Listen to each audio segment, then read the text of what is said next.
जितनी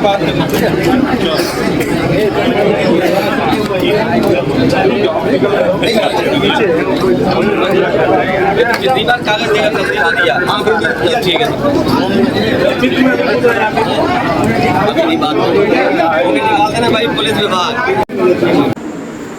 इटावा जिले के चौबिया इलाके के राहीन गांव में बीते दिनों अखिलेश यादव के बेहद करीबी विजय साक के पिता लाला राम साक का निधन हो गया। निधन के बाद उनके आवास पर अखिलेश यादव शोक संवेदना व्यक्त करने पहुंचे। यहां पर अखिलेश यादव ने मीडिया से बात करते हुए भाजपा पर निशाना साधते हुए देवरिया कांड पर बीजेपी सरकार पर फायर हो। उन्होंने कहा कि तहसील से थाने और ऊपर तक के अधिकारी कहीं भी सुनवाई नहीं कर रहे। जब सुनवाई ही नहीं हो रही है और अधिकारी सरकार के दबाव में निर्णय नहीं ले रहे हैं तो आम आदमी को न्याय कैसे मिलेगा?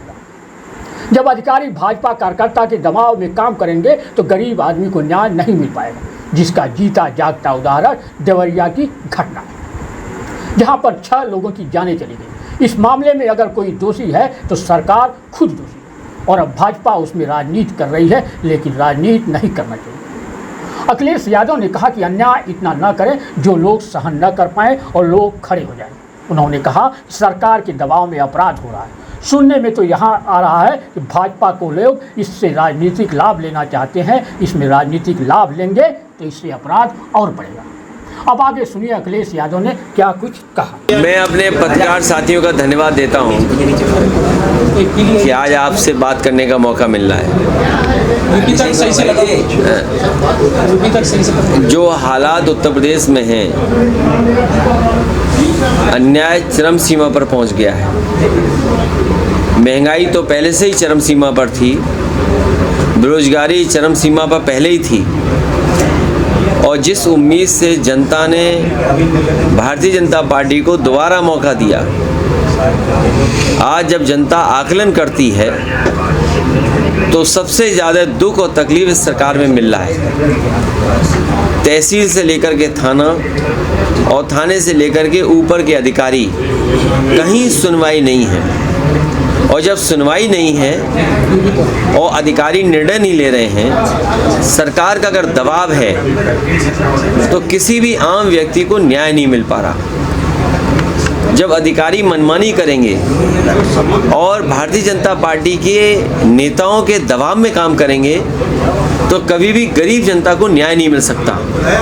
और उसका जीता जागता उदाहरण देवरिया का है, जहां पर ऐसी घटना घटी है, 6 लोगों की जान चली गई। अगर कोई दोषी है उस घटना के लिए तो वो सरकार स्वयं दोषी है। अब भारतीय जनता पार्टी उसमें लगातार राजनीति कर रही है। ऐसी घटनाओं पर राजनीति नहीं करनी चाहिए। अन्याय इतना नहीं करना चाहिए कि लोग सहन न कर सकें और लोग खुद खड़े हो जाएं सरकार के खिलाफ। और ये अन्याय, ये कहीं न कहीं सरकार के दबाव में ये अपराध हो रहा है। ये अन्याय नहीं बचा, अपराध हो रहा है। और सुनने में आ रहा है कि भारतीय जनता पार्टी के लगातार नेताओं की कोशिश है कि इससे राजनीतिक लाभ लिया जाए। राजनीतिक लाभ लेंगे अगर आप तो घटनाएं बढ़ेंगी, कम नहीं होंगी। लेकिन जिस तरह से ईडी लगातार छापेमारी कर रही, कल आदमी के ठिकानों पर भी संजय सिंह को भी गिरफ्तार किया गया, आपको क्या लग रहा है, क्या इसका भी राजनीतिक? देखिए, जो सरकार में रहता है वो इन संस्थाओं का इस्तेमाल करता है। पहले कभी इस्तेमाल हुए होंगी ये संस्थाएं, आज भारतीय जनता पार्टी की सरकार है, लेकिन भारतीय जनता पार्टी ने सब सीमाएं लांघ दी। वो केवल अपने वोट के लिए, दूसरे लोगों को अपमानित करने के लिए ईडी, सीबीआई, इनकम टैक्स का सहारा ले रहे हैं। हमारी तो मांग ये होगी कि भारतीय जनता पार्टी अगर ज़ीरो टॉलरेंस रखती है करप्शन के लिए तो अपने नेताओं के, अपने विधायक, अपने लोगों का आकलन करें कि किन किन की संपत्ति बढ़ गई है और जिन जिन की संपत्ति लगे कि ज़्यादा बढ़ गई है तो उनके खिलाफ भी वही कार्रवाई होनी चाहिए जो विपक्ष के खिलाफ कार्रवाई कर रहे हैं। और मैंने कई मौक़ों पर कहा कि आज ज़मीनों का काम सबसे ज़्यादा कोई कर रहा है तो भारतीय जनता पार्टी के लोग कर रहे हैं। कई शहरों में बड़े बड़े भूमाफिया पैदा किए हैं और भूमाफियाओं का काम भारतीय जनता पार्टी स्वयं कर रही है। लखनऊ में, कानपुर में, आपके अयोध्या में, गोरखपुर में, वाराणसी में आप जानकारी कर लें और सरकार जब भी जांच करेगी, सबसे ज़्यादा ज़मीनों का और सबसे ज़्यादा खिलवाड़ कागजों से और भूमि माफिया के रूप में कोई उभर करके आ रहा है तो भारतीय जनता पार्टी स्वयं है। और अन्याय की सीमा आप देखिए, क्या कानपुर की घटना नहीं हुई? एक किसान की ज़मीन लिखवा ली, 6 करोड़ का चेक दे दिया, बाद में उस गरीब आदमी से चेक वापस लिया, चेक फाड़ दिया, उसे आत्महत्या करनी पड़ी। उसे कौन बचा रहा है? भारतीय जनता पार्टी के नेता बचा रहे हैं। इसी तरह कानपुर में एक व्यापारी को इतना मारा सिख भाई को कि उसकी आंख चली गई।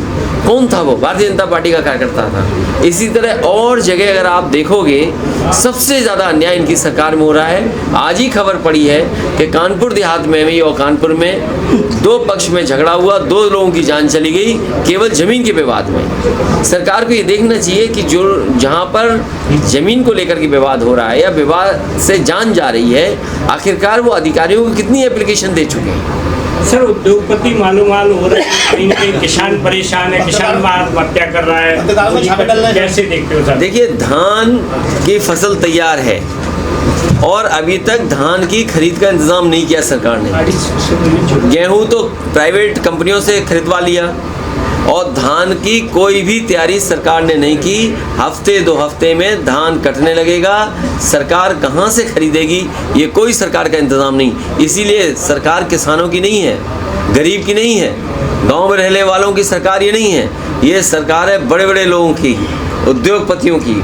उद्योगपतियों को कैसे लाभ मिले, उद्योगपतियों को बैंकों का पैसा कैसे मिले, उद्योगपतियों को सब्सिडी का लाभ कैसे मिले, और ये 2-2 हज़ार रुपये जो जमा हुए हैं इसका लाभ उद्योगपतियों को कैसे मिले, उस दिशा में काम कर रही है। सुना है आज आखिरी तारीख है, कल आखिरी तारीख थी। कहीं ऐसा ना हो कि बीजेपी फिर बढ़ा दे समय 1 हफ्ता, क्योंकि हो सकता है उनके जानने वालों के पैसे अभी 2000 पूरे जमा ना हुए हो। तो जिस तरह से मध्य प्रदेश में चुनाव है, क्या समाजवादी पार्टी कांग्रेस के साथ चुनाव लड़ेगी? देखिए, समाजवादी पार्टी बीजेपी को हराना चाहती है और समाजवादी पार्टी से कांग्रेस सहयोग ले और बीजेपी को हराए, उस दिशा में समाजवादी पार्टी काम कर रही है। भैया, जिस तरीके से बीजेपी और कांग्रेस में पोस्टर वॉर चल रहा है, बीजेपी ने नए युग का रावण बताया राहुल गांधी को, तो वहीं कांग्रेस कह रही है कि मोदी तुगले आजम। देखिए, ये विवादों में नहीं पड़ना चाहिए। सही मायने में किसान का भला हो, गरीब को सुविधा मिले और जो स्वास्थ्य सेवाएं ठप हो गई हैं, कम से कम स्वास्थ्य सेवाएं बेहतर हों। आज गरीब को किसी अस्पताल में इलाज नहीं मिल रहा। गरीब कहीं पहुंच जाएगा, किसी अस्पताल में इलाज उसको नहीं मिल रहा। भैया जी, 2024 में जैसे कि मैनपुरी लोकसभा चुनाव, उसके बाद घोषी लगातार जीतने के बाद क्या लोकसभा मैनपुरी 2024 में समाजवादी पार्टी बड़ी बढ़त कैसे देखती है? समाजवादी पार्टी की कोशिश होगी